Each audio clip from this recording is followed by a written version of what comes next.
ఈరోజు వీడియోలో బీట్రూట్‌తో టై and die ఎలా చేశానో చూపిస్తానండి. అవుట్‌పుట్ కోసం వీడియో చివరి వరకు చూడండి. హలో కళాకార్స్, welcome back to our channel. ఇది నా first tie and dye project. నేను ఫస్ట్ టైం ట్రై చేస్తున్నాను. ఇక్కడ నేను కలర్ కోసం బీట్రూట్ తీసుకున్నాను. దాన్ని బాగా తురిమేసి మొత్తం బీట్రూట్ కావాలంటే మీరు ముక్కలు కూడా కట్ చేయొచ్చు. కొంచెం సాల్ట్ అండ్ వెనిగర్ వేసి వాటర్ ఈ బీట్రూట్ అంతా మునిగే వరకు వాటర్ వేసుకోవాలి. ఇలా అన్నీ వేసిన తర్వాత దీన్ని బాయిల్ చేసుకోవాలి. ఇలాగ ఒక బాయిల్ వచ్చి అందులో నుంచి కలర్ మనకి వాటర్ చేంజ్ అయినప్పుడు దీన్ని సిమ్లో పెట్టి 1 అవర్ వరకు బాయిల్ చేసి తర్వాత వడకట్టి తీస్తే మనకి ఇలాగా న్యాచురల్ కలర్ రెడీ అవుతుంది.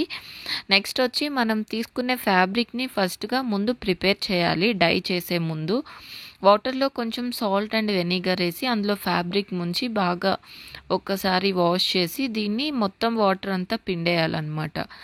ఇలా చేసిన తర్వాత మనం దీన్ని టై చేయాలి కాబట్టి దీంట్లో మనం కావాల్సిన డిజైన్ బట్టి డిఫరెంట్ టైప్స్గా మనం దీన్ని ఫోల్డింగ్స్ చేయొచ్చు. ఇక్కడైతే నేను ఇలాగ ఫ్యాన్ ఫోల్డింగ్ లాగా చేస్తున్నాను. అంటే ఇది నా ఫస్ట్ టైం కాబట్టి కొంచెం ఈజీగా ఉండేది సెలెక్ట్ చేసుకున్నాను. తర్వాత ఇలా సైడ్స్కి కూడా ఇలా ఫ్యాన్ ఫోల్డింగ్ లాగా చేసుకోవాలి.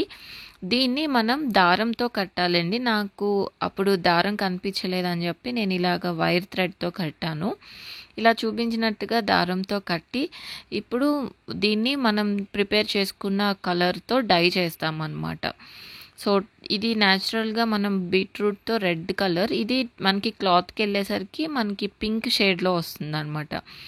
ఇలా అయితే 4 కార్నర్స్ మునిగేలాగా కలర్లో బాగా ముంచుకోవాలి దీన్ని మనం ఒక ఓవర్ నైట్ అంతా ఇలానే ఉంచేయాలి. కలర్ ముంచిన తర్వాత ఏదైనా ఒక క్లోజ్డ్ ప్లేస్లో పెట్టుకొని బాక్స్లో కానీ ఏదైనా ఒక కవర్లో కానీ పెట్టి నైట్ అంతా ఉంచితే ఆ క్లాత్ అంతా అబ్జర్వ్ చేస్తుంది అనమాట కలర్ని.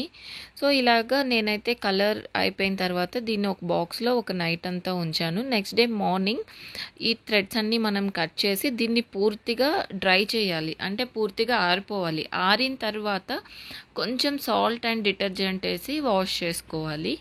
సో ఇలా ఈజీగా మనం టై అండ్ డై ఇంట్లోనే చేసుకోవచ్చండి. సో ఈ వీడియో మీ అందరికీ యూస్ఫుల్ అవుతుంది అనుకుంటున్నాను. వీడియో నచ్చితే లైక్ చేయడం మర్చిపోవద్దు. Thank you all for watching.